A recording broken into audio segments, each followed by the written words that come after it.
नमस्कार दोस्तों, जय हिंद जय भारत। मैं हूँ C L Saini, CDRK Saini B Ed classes में आप सभी का हार्दिक स्वागत है, अभिनंदन है। दोस्तों, हमारे चैनल के माध्यम से पाठ योजना निर्माण कार्यक्रम चलाया जा रहा है। इस पाठ योजना निर्माण कार्यक्रम के अंतर्गत आप द्वारा हमारे इस हेल्पलाइन नंबर पर जो भी पाठ योजना के टॉपिक हमें सेंड किए जाते हैं, आपसे बातचीत करने के पश्चात उन्हें हम ऑनलाइन समझाने का प्रयास करते हैं। दोस्तों, आज की लाइव क्लास के अंतर्गत हम हिंदी व्याकरण पाठ योजना क्रमांक 12 के अंतर्गत वचन इस टॉपिक को लेते हुए आपको एक पाठ योजना का निर्माण करना बताएंगे। तो दोस्तों, आप सब बने रहें हमारे साथ, हमारे इस चैनल के साथ। दोस्तों, यहाँ पर हम सबसे पहले जब हिंदी व्याकरण की पाठ योजना का निर्माण करते हैं तो सबसे पहले श्यामपट्ट पूर्ति का निर्माण करते हैं, जिसके अंतर्गत विद्यालय का नाम, कक्षा, दिनांक, विषय, विधा, कालांश, कालांश का समय और बीच सेंटर में हमारे प्रकरण का नाम लिखते हैं। मुख्य प्रकरण को अंडरलाइन करते हैं और इन्वर्टेड कॉमास में बंद करते हैं। दोस्तों, श्यामपट्ट पूर्ति के बाद हम उद्देश्य, विशिष्टीकरण और अपेक्षित व्यवहारगत परिवर्तन का फॉर्मेट बनाते हैं। दोस्तों, यहाँ पर हम 6 उद्देश्य लेकर लेसन निर्माण करते हैं, उनके विशिष्टीकरण बनाते हैं, उनके अपेक्षित व्यवहारगत परिवर्तन बनाते हैं। दोस्तों, यहाँ पर पहला उद्देश्य ज्ञानात्मक लिया जाता है। इस ज्ञानात्मक उद्देश्य के अंतर्गत वही 1 से 2 विशिष्टीकरण और 2 से 3 अपेक्षित व्यवहारगत परिवर्तन हम अपनी दैनिक पाठ योजना डायरी में बनाते हैं। इसी तरह अवबोधात्मक उद्देश्य से रिलेटेड 1 से 2 विशिष्टीकरण और 2 से 3 अपेक्षित व्यवहारगत परिवर्तन हमारे द्वारा बनाए जाते हैं। इसी तरह दोस्तों, यहाँ पर थर्ड उद्देश्य के रूप में हम अनुप्रयोगात्मक लेते हैं। तो यहाँ पर 1 से 2 विशिष्टीकरण और 2 से 3 अपेक्षित व्यवहारगत परिवर्तन हमारे द्वारा बनाए जाते हैं। इसी तरह दोस्तों, कौशलात्मक उद्देश्य से रिलेटेड 1 से 2 विशिष्टीकरण और 2 से 3 अपेक्षित व्यवहारगत परिवर्तन हमारे द्वारा बनाए जाते हैं। इसी तरह दोस्तों, अभिरुच्यात्मक उद्देश्य को लेते हुए 1 से 2 विशिष्टीकरण और 2 से 3 अपेक्षित व्यवहारगत परिवर्तन हमारे द्वारा बनाए जाते हैं। इसी तरह अभिवृत्त्यात्मक उद्देश्य को लेते हुए 1 से 2 विशिष्टीकरण और 2 से 3 अपेक्षित व्यवहारगत परिवर्तन जब हम हिंदी व्याकरण के अंतर्गत वचन पर पाठ योजना का निर्माण करते हैं तो इस तरह उद्देश्य, विशिष्टीकरण और अपेक्षित व्यवहारगत परिवर्तन का फॉर्मेट बनाते हैं। दोस्तों, आपको भी इसी तरह निर्मित करना है। दोस्तों, इस फॉर्मेट के बाद हम कक्षा शिक्षण सहायक सामग्री का फॉर्मेट बनाते हैं। कक्षा शिक्षण सहायक सामग्री 2 प्रकार की होती है, सामान्य शिक्षण सहायक सामग्री और विशिष्ट शिक्षण सहायक सामग्री। दोस्तों, सामान्य शिक्षण सहायक सामग्री तो हमें मार्केट में रेडीमेड मिल जाती है, जिसके अंतर्गत हम चार्ट, चित्र, मॉडल, प्रतिकृति आदि का निर्माण करते हैं। दोस्तों, यहाँ पर जो हमने वचन ये मुख्य प्रकरण लिया है, इस पर हम चार्ट का प्रयोग करेंगे। इसके बाद हम पूर्व ज्ञान का कॉलम बनाते हैं।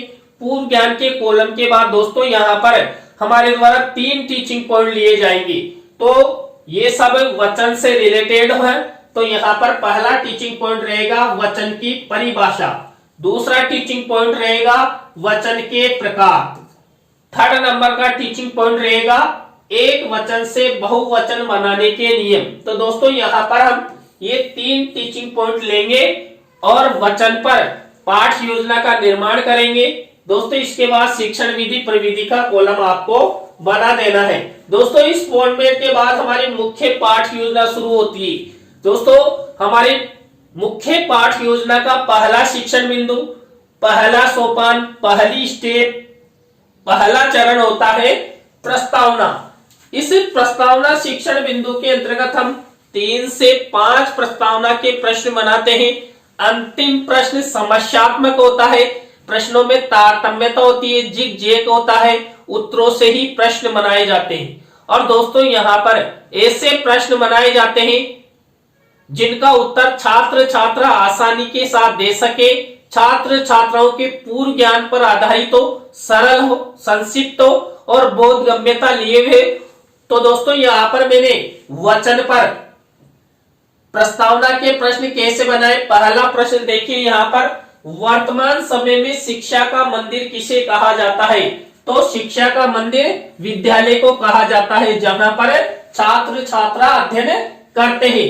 अब यहाँ पर इसी उत्तर से हमारा नेक्स्ट प्रश्न बनना चाहिए, तो बना हुआ है, विद्यालय में बालक बालिकाएं कहाँ बैठकर पढ़ते हैं? तो छात्र छात्रा बालक बालिका कक्षा कक्ष में बैठकर अध्ययन करते हैं। तो दोस्तों जो उत्तर मिला, इसी उत्तर से हमारा नेक्स्ट प्रश्न बनना चाहिए, तो बना हुआ है, कक्षा कक्ष में बालक बालिकाओं को कौन पढ़ाते हैं? तो दोस्तों बालक बालिकाओं को अध्यापक पढ़ाते हैं। वो महिला अध्यापक भी हो सकती है और पुरुष अध्यापक भी हो सकते हैं। अब इसी उत्तर से हमारा नेक्स्ट प्रश्न बनना चाहिए, तो बना हुआ है, अध्यापक हिंदी विषय के अंतर्गत बालक बालिकाओं को क्या क्या पढ़ाते हैं? तो गद्य पढ़ाते हैं, पद्य पढ़ाते हैं, व्याकरण आदि, रचना आदि के विषय पढ़ाए जाते हैं। अब दोस्तों यहाँ पर इसी उत्तर से हमारा नेक्स्ट प्रश्न बनना चाहिए, तो बना हुआ है, हिंदी व्याकरण के अंतर्गत वचन प्रकरण के बारे में आप सब क्या क्या जानते हो? तो अंतिम प्रश्न हमारा ये समस्यात्मक हो गया है। यहाँ पर दोस्तों उत्तरों से प्रश्न बनाए गए, प्रश्नों में तारतम्यता है, जिग-जैग है और सभी प्रश्न सरल है, संक्षिप्त है और छात्र छात्रा इन प्रश्नों के उत्तर आसानी के साथ दे सकते हैं। तो दोस्तों आपको इस तरह प्रस्तावना के प्रश्न बनाना है।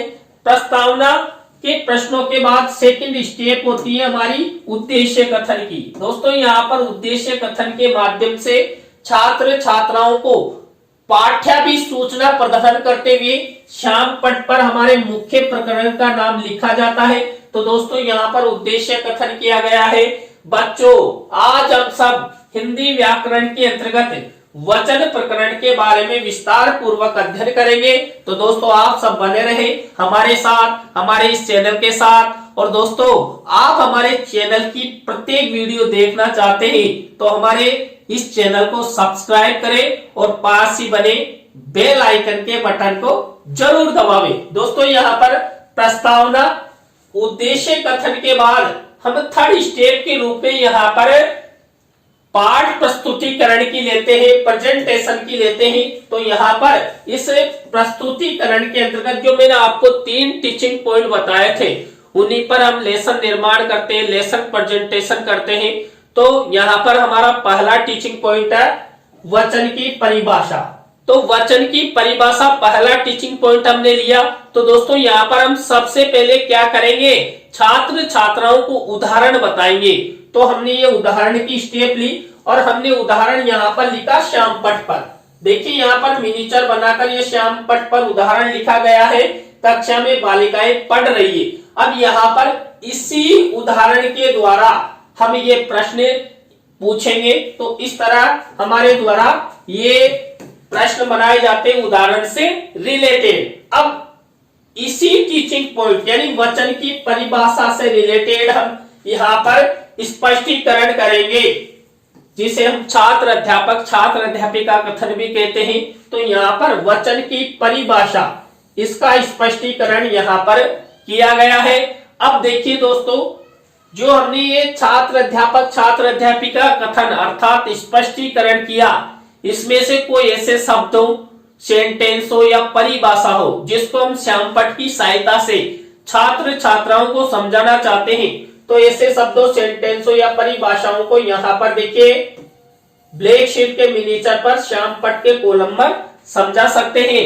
और यहाँ पर हम शिक्षण सहायक सामग्री के रूप में रंगीन मिनिएचर भी लगा सकते हैं। तो दोस्तों यहाँ पर देखिए मैंने इसका रंगीन मिनिएचर लगाया है। अब दोस्तों हमने सबसे पहले उदाहरण लिया, फिर स्पष्टीकरण किया। अब यहाँ पर हम बोध प्रश्न बनाएंगे, इससे रिलेटेड, वचन की परिभाषा से रिलेटेड। यहाँ पर अभ्यास कार्य भी ले सकते हैं। तो यहाँ पर अभ्यास कार्य के प्रश्न हो जाएंगे। तो हमने ये 3 बोध प्रश्न या अभ्यास प्रश्न बना दिए हैं। दोस्तों पहला टीचिंग पॉइंट कंप्लीट। यहाँ पर हमने सबसे पहले बच्चों को क्या किया, सबसे पहले बच्चों को उदाहरण बताए, उसके बाद स्पष्टीकरण किया, और स्पष्टीकरण के बाद बोध प्रश्न या अभ्यास प्रश्न छात्रों को बताए। तो इस तरह इस प्रक्रिया का सहारा लेते हुए हम यहाँ पर प्रत्येक टीचिंग पॉइंट में लेसन निर्माण करेंगे। अब यहाँ पर हमारा दूसरा टीचिंग पॉइंट है वचन के प्रकार। तो वही स्टेप अपनाएंगे। सबसे पहले उदाहरण लेंगे। तो हमने उदाहरण लिए यहाँ पर श्यामपट्ट कार्य वाले कॉलम में गौशाला में गाय घास खा रही है, तो ये मिनिएचर बना दिया। अब इसी उदाहरण के आधार पर हम ये प्रश्न बनाएंगे। तो आपको उदाहरण से रिलेटेड छात्र छात्राओं के लिए ये प्रश्न बनाने हैं। इसके बाद हम वही क्या करेंगे, स्पष्टीकरण करेंगे। किससे रिलेटेड, वचन के प्रकार से रिलेटेड। तो यहाँ पर स्पष्टीकरण के तहत ये छात्र अध्यापक छात्र अध्यापिका कथन हमने बना दिया है।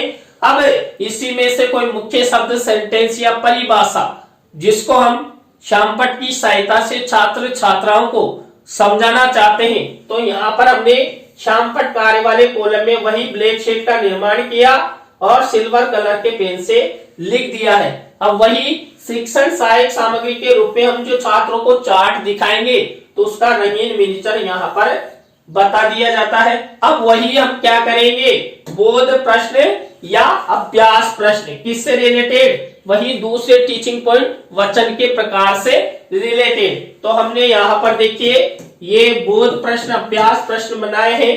तो दोस्तों दूसरा टीचिंग पॉइंट कंप्लीट हो चुका है। यहाँ पर भी हमने पहले टीचिंग पॉइंट की तरह ही सबसे पहले उदाहरण बताए, फिर स्पष्टीकरण किया और फिर हमने क्या किया, बोध प्रश्न या अभ्यास प्रश्न बनाए। दोस्तों यहाँ पर स्पष्टीकरण को नियमीकरण भी कहते हैं।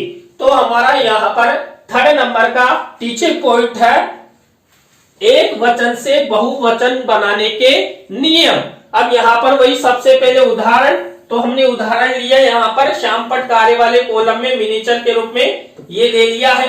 अब इसी उदाहरण के आधार पर ये विकासात्मक प्रश्न बनाए जाते हैं।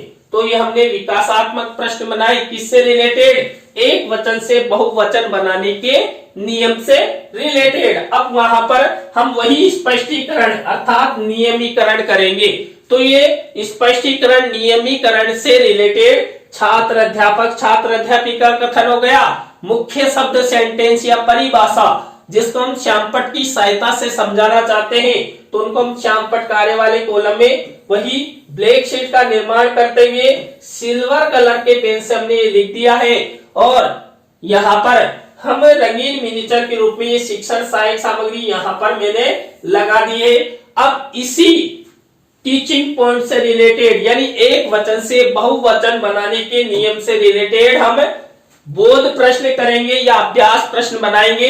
तो हमने ये बोध प्रश्न या अभ्यास प्रश्न बना दिया। आपको भी इसी तरह इसी प्रक्रिया का सहारा लेते हुए हिंदी व्याकरण के अंतर्गत वचन पर आधारित प्रेजेंटेशन करना है। इसके बाद दोस्तों हमारी नेक्स्ट स्टेप आती है, हम यहाँ पर अभ्यास कार्य से रिलेटेड प्रश्न बनाएंगे। तो हमने ये अभ्यास कार्य से रिलेटेड ये प्रश्न बना दिए। आपको भी इसी तरह अभ्यास कार्य के प्रश्न बनाना है दोस्तों। इसके बाद हम मूल्यांकन प्रश्न बनाते हैं। तीनों टीचिंग पॉइंटों में से यहाँ पर ये मूल्यांकन प्रश्न बनाए जाते हैं।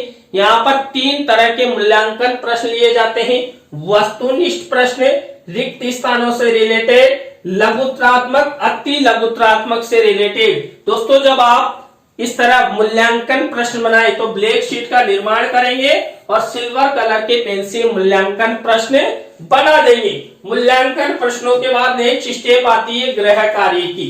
दोस्तों यहाँ पर गृह कार्य के अंतर्गत भी छात्र छात्राओं के लेखन कौशल के विकास हेतु एक या दो निबंधात्मक प्रश्न ब्लैक शीट का निर्माण और सिल्वर कलर के पेन से छात्र छात्राओं के होमवर्क के लिए दे देते हैं। तो दोस्तों आज की लाइव क्लास के अंतर्गत हमने हिंदी व्याकरण पाठ योजना क्रमांक 12 के अंतर्गत वचन पर आपको लेसन निर्माण करना बताया।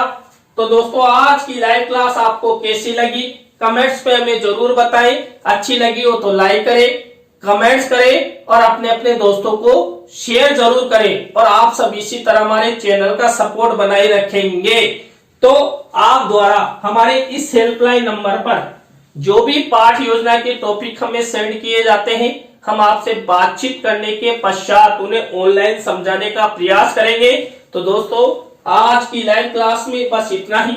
न्यू लाइव क्लास के साथ हम आपसे फिर मिलेंगे। थोड़ी सी आप तबीयत भी डाउन है, जुकाम लगा हुआ है, तो दोस्तों आज की लाइव क्लास में बस इतना ही। न्यू लाइव क्लास के साथ हम आपसे फिर मिलेंगे। CDRK सैनी बीएड क्लासेज में CL सैनी के साथ। जय हिंद, जय भारत, राम राम।